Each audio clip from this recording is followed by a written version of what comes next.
The Third Testament, Section 10. Materialism and Spiritualism. Chapter 48, Spiritual Gifts and Spiritualization. The Spiritual Abilities of Man. 1. Whenever this doubting, unbelieving and materialistic humanity encounters a divine revelation or what it calls miracles, it immediately seeks reasons or evidence to show that there is no supernatural work, nor has such a miracle occurred.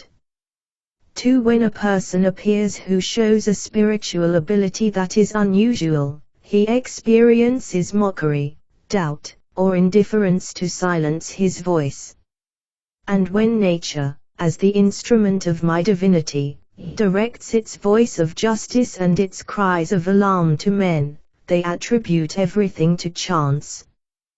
But never has mankind been so insensitive, deaf and blind to everything divine, spiritual and eternal as in these times. 3 million people call themselves Christians, but the majority of them do not know the teaching of Christ.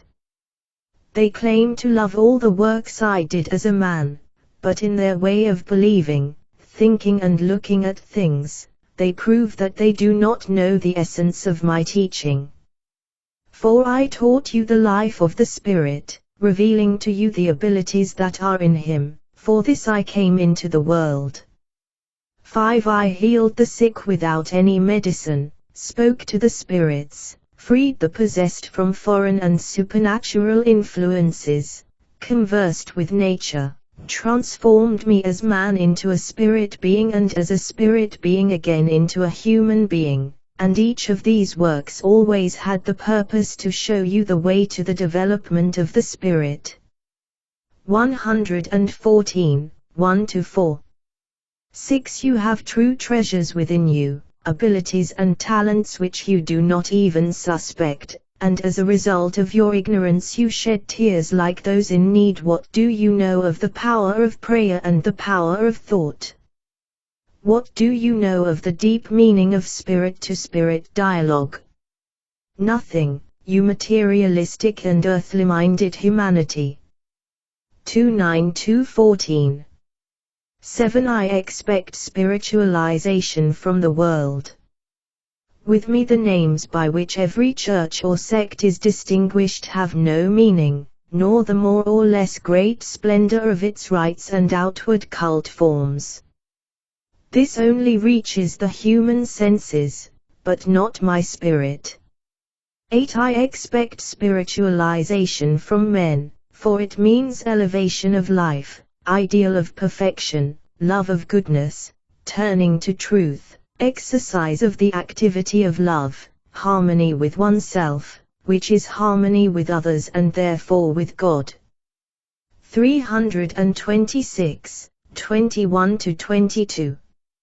9. Spiritualization does not mean piety, nor does it presuppose the practice of any rite, nor is it an external form of worship.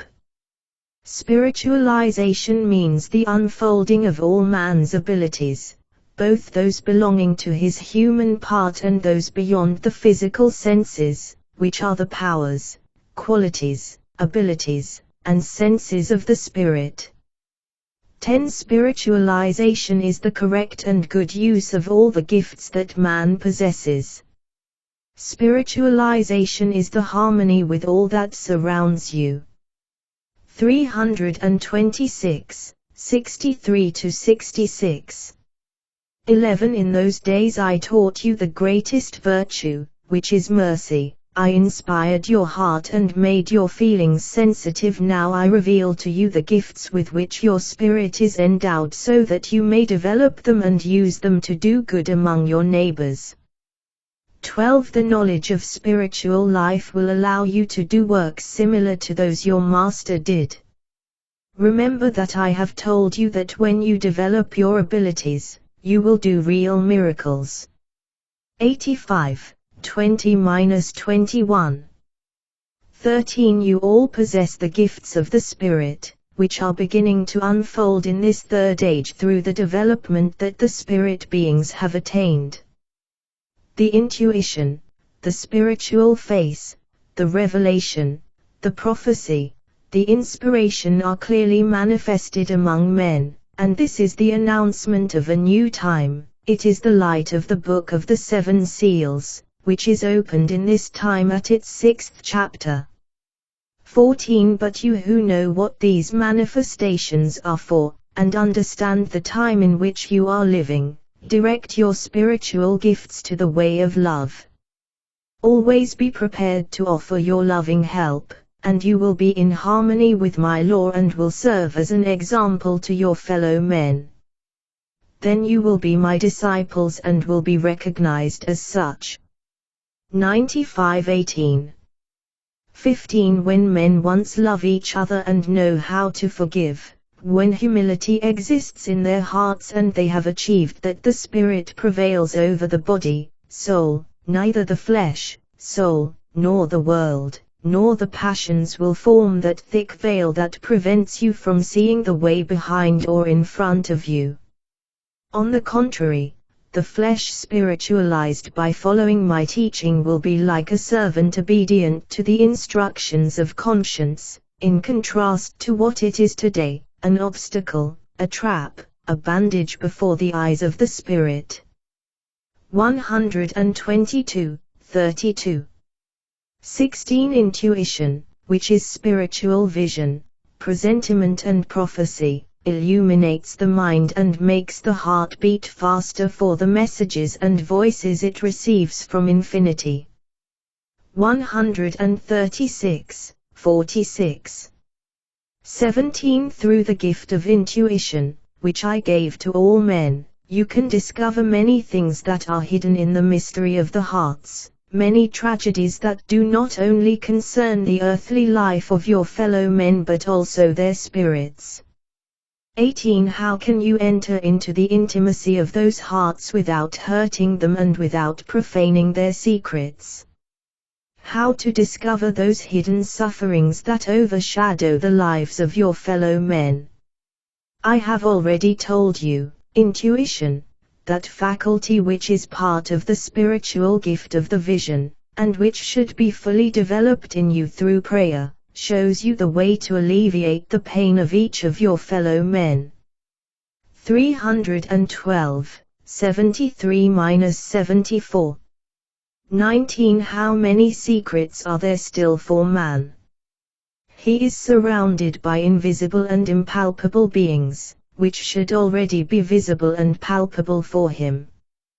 20 A life full of beauties and revelations pulsates above the existence of men, but these in their blindness are not yet able to see it. 164, 56-57. 21 A man made ready by my teaching will be able to do superhuman works. Spirit and body will have a light, a power and a strength that will allow him to accomplish what intelligence alone cannot accomplish. 252, 4-5. 22 This is the time when the divine light will shine fully in my followers, who will reveal the gifts of the Spirit and prove that they need neither earthly goods nor worldly sciences to do good and perform miracles. They will heal in my name, restore the hopelessly sick, turn the water into balm and raise the dead from their camp. Their prayer will have the power to soothe the storms, calm the forces of nature and fight the epidemics and bad influences.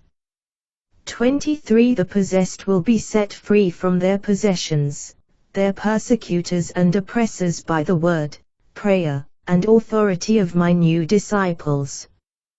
160, 28-29.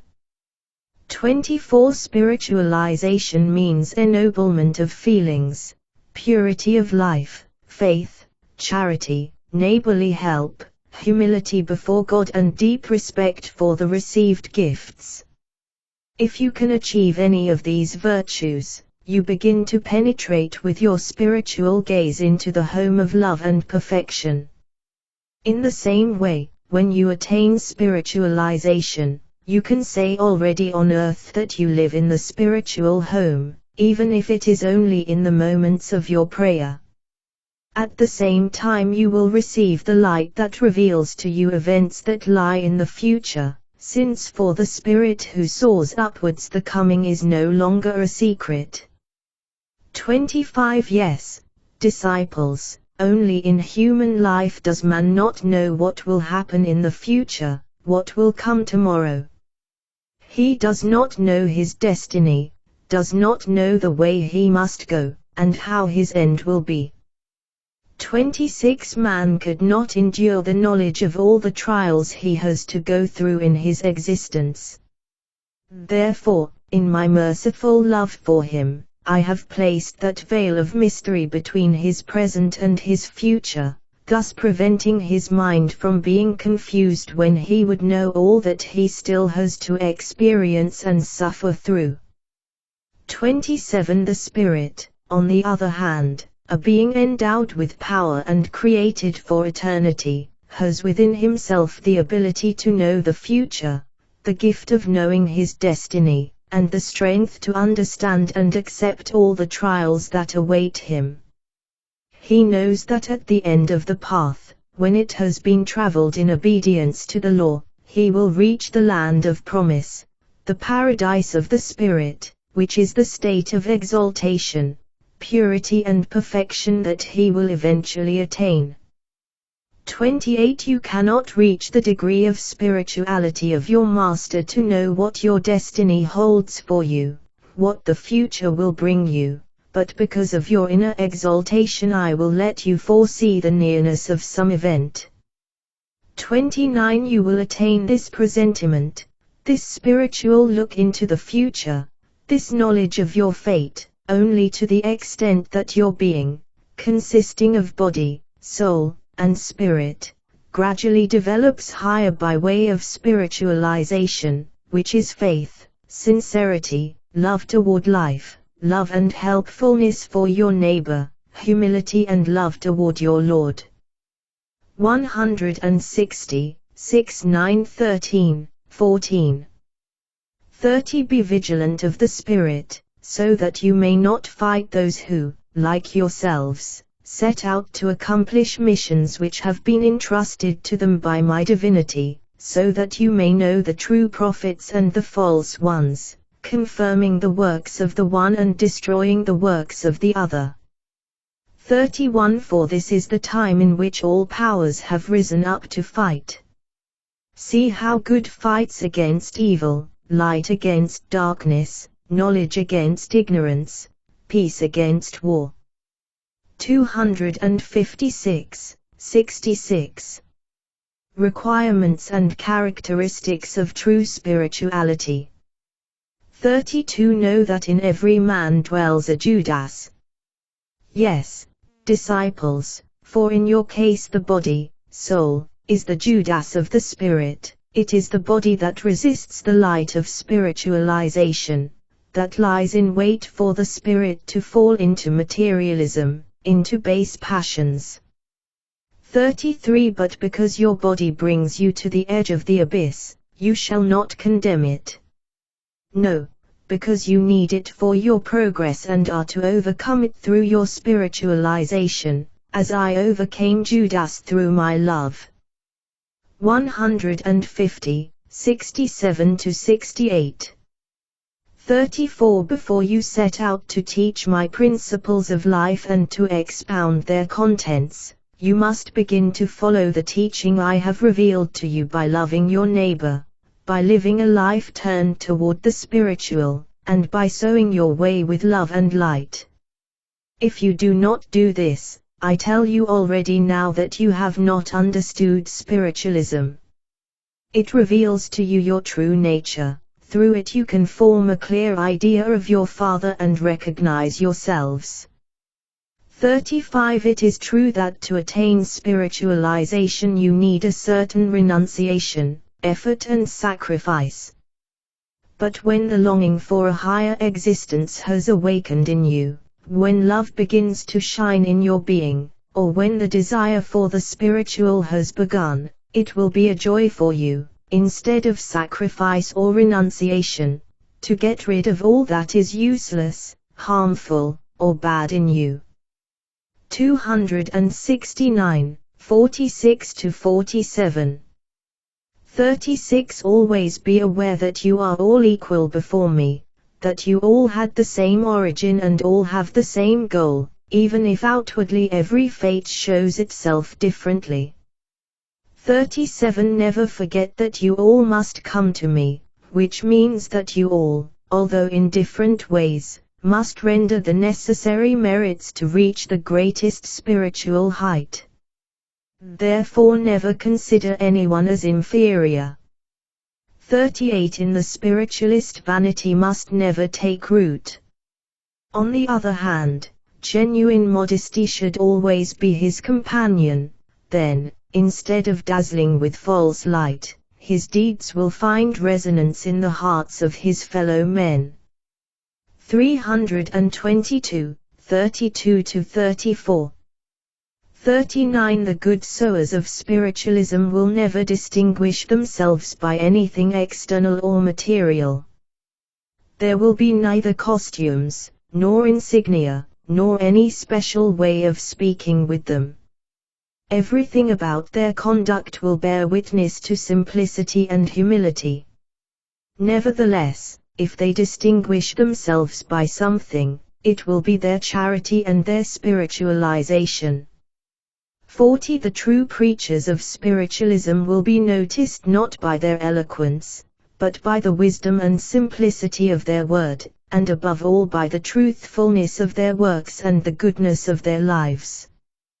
194, 24-25. 41. Spiritualization is clarity, is simplicity, is devotion to love, and is struggle to reach the perfection of the Spirit. 159, 64. The beneficial effects of spirituality. 42. Through spiritualization one attains a degree of elevation which enables man to receive ideas beyond what his mind can suspect, and to have power over the material. 43. Consider this: when the spiritual exaltation of the spirit is realized in the study of the material creation which nature presents to you, or in any other human purpose, then can you imagine the fruits which you might reap if your discoveries were not only due to research with the mind, but if the spiritual revelation would also participate, which would give you him who created everything. 126,26, 27. 44. When men attain spiritualization, they will be creatures superior to all that surrounds them. For up to now they were only weak beings, which were exposed to natural forces, powers and influences, which are not to be superior to man because they are not above him. 280, 29. 45. Verily, I tell you, also spiritualization will be inherited, which is why you should make an effort to impart to your children purity of heart and receptivity to the spiritual. They will thank you because you have shown mercy by giving them a body free from passions, with a clear mind, a sensitive heart, and a spirit alert to the call of his conscience.